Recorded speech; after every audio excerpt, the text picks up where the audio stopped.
Ito single mom to eh. Oh, no. Sarap ng kain niya oh. Ay, pwede siya kumain. Ayan, bait niya oh. Ngayon sa...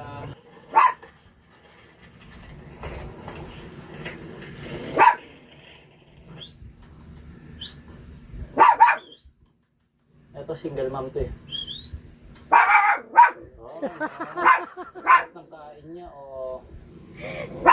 Pwede siya Di ka binigyan? Ayan, bait niya. Aray ko, di binigyan.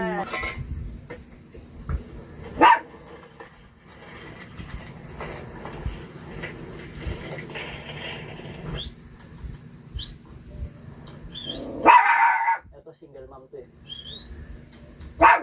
Oh, no. Sarap ng kain niya oh. Di ka binigyan ni Red. Kagatin mo si Red. Ayan, bait niya oh. Ngayon sa 3 days namin, hindi na ganun kadami yung pagkain namin. So, nagkape lang Di kami. ka binigyan ni Red, no? Sabi dun Kawawa. sa kubo is nagkape sila ng mga suso. Di ka binigyan ni Red. Sasend natin sa kanya to.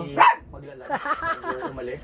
So, sa ngayon, Huwag ka magalit sa kanya. para pagpunta namin doon is wala na kaming iiwan ng tent.